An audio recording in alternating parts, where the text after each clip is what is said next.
This lesson, we are looking into the twin brother or the twin sibling of sine rule, known as cosine rule. We learn the concept of cosine rule and we learn how to use it, when to use it. We then learn to apply cosine rule to find the missing sides and missing angles in triangles. And we also learn to apply cosine rule in different problem solving questions. A meme here, if you don't know, if you don't understand why this meme stands for, what it stands for, I'm not sure if you know actually, you can actually use cosine rule to replace Pythagoras completely. For those that you don't know, would I recommend using cosine rule over Pythagoras? The answer is no. Each formula has their own use. It's like pot noodles versus restaurant pasta. You don't replace on a nice cozy Friday evening at home. You want to maybe have a pot noodle rather than a restaurant going out the rain and going out to the somewhere travel far and to try to fake yourself. Okay, I'm going too far. Anyway, right. So here's a starter question. Have a go at the question. When you're ready for the answer, you can press play. Here are the answers. For question A, you do inverse cos of 4/5. When you do inverse cos in the calculator, make sure you have the D button. You will see a D on the display of the calculator. It means degrees. If you have an R, it means you're in the wrong angle degree. Yes, there is more than one angle degree, but you will not learn it in GCSE maths. You will only learn it in A-level maths. Anyway, so you should change it back to a D on the top. Okay, if you don't know how to do it, you should press Shift menu, which should give you the setup where you can change your degree, that kind of stuff. Yep, and 36.9 for part B. Put that in a calculator, you get 5/7, and do inverse cos again, 44.4 degree. For part C, I deliberately leave it empty so I can do it with you in case you need help. So first, what I'll do is to make cos A the subject. Now, the two BC's linked to it is a minus, so I'm going to bring it to the left hand side. The A squared, I'm going to bring it to the right hand side. So what does it look like? Well, on left hand side, if I bring the minus 2bc cos A left hand side, it becomes a positive, so 2bc cos A. On the right hand side, I've got my b squared plus c squared untouched. And then when I move the a squared right hand side, it becomes a negative a squared.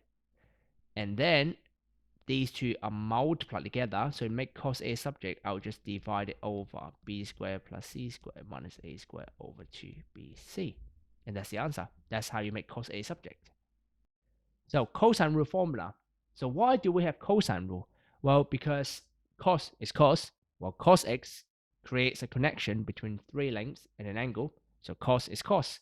Okay, I might be saying the word cos too much. It doesn't sound like a word to me anymore. Very cool. Cool, cool, cool, cool, cool, cool, cool,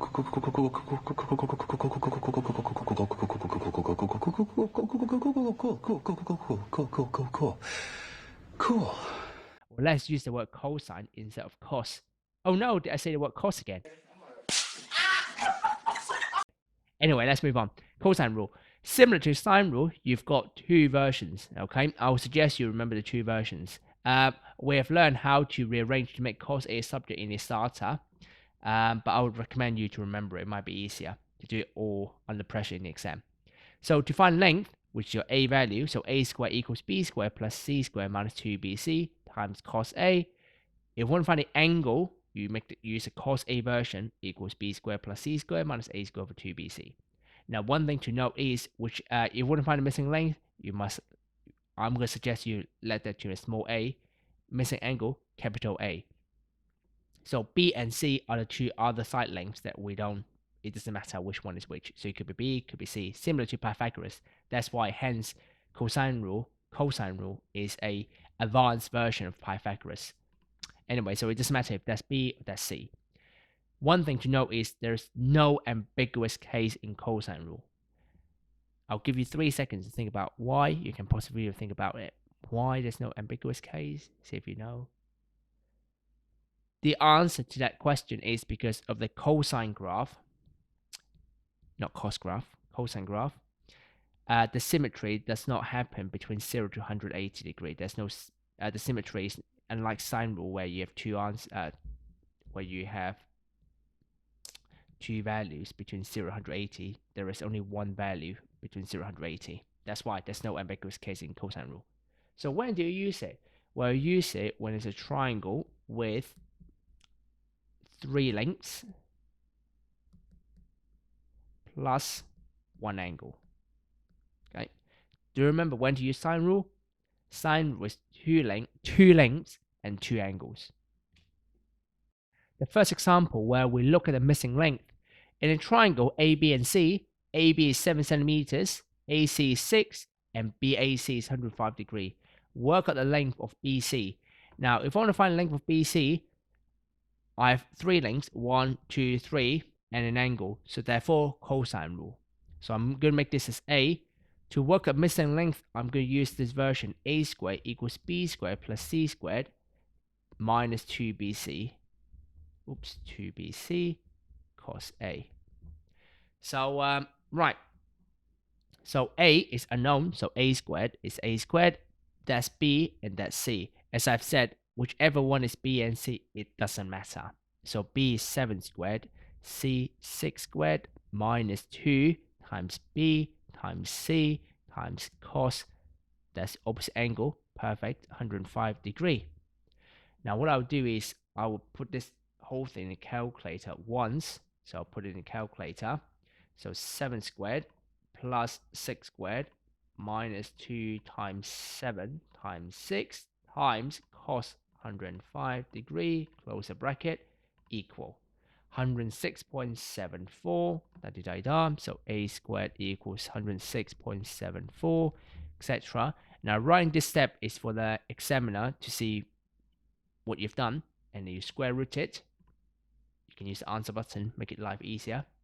10.3. So if I round to one decimal place, so A equals square root, which is 10.3 centimeters, around to one decimal place. Here's practice question 1. Find the missing length x of all these three questions. When you're ready for the answer, you can press play. Here are the answers. Question A and B more or less quite straightforward. For part C, there are new things in here. First of all, it's an isosceles, that will be 12. But also, you need to use the angles in the properties, in the triangles, properties of angles, triangles, to help you work out that 36, and that's 108, which is opposite to x. Therefore, when you do the cosine rule, you must use 108 degree in the triangle, and that will give you 19.4. Next example, to work at the missing angle, we're going to use the cos A version. Cos A equal, do you remember it? It's B squared plus C squared minus A squared over 2BC. Right, so which one is A then? Well, because this is the angle, missing angle, therefore the opposite length must be A. This is B and C. So cos the angle, which is, did I say cos again? Cosine theta equal B squared.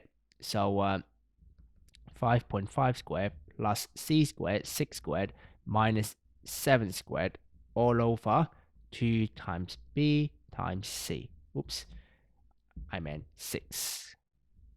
Okay, so put that in a calculator. What I'll do is I will probably put this whole thing in a calculator first.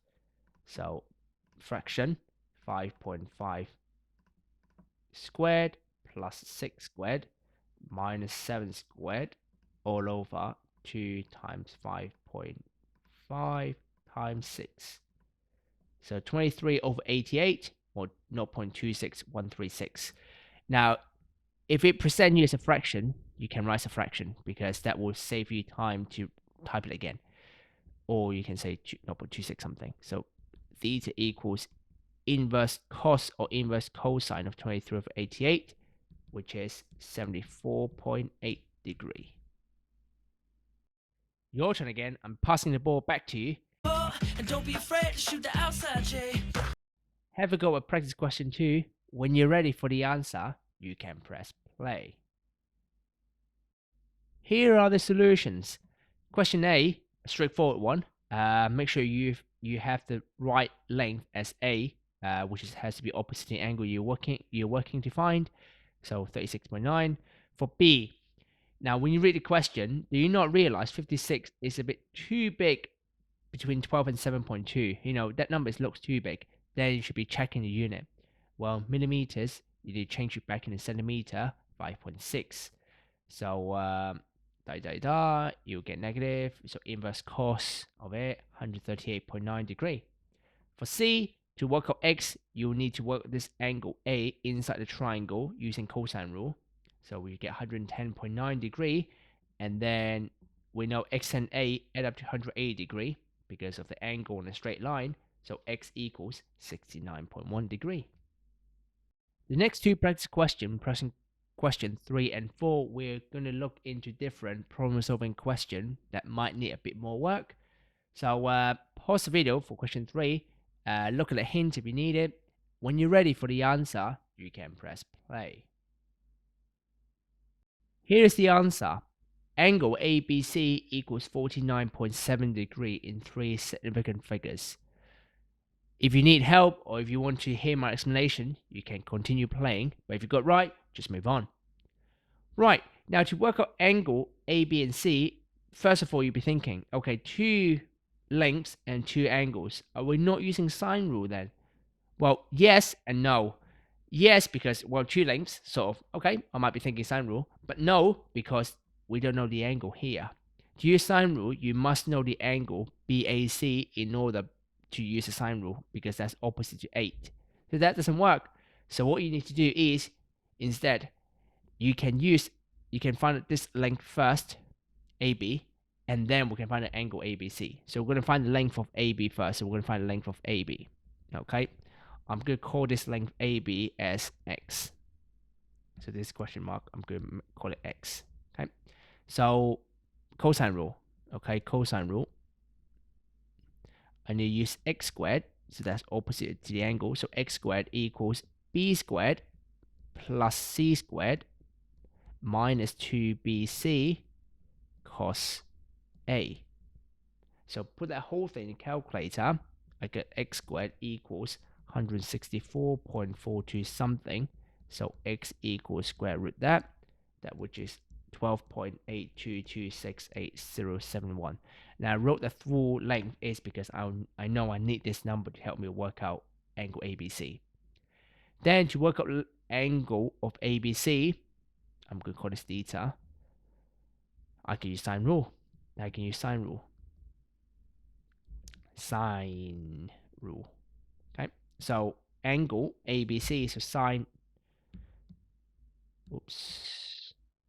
rule.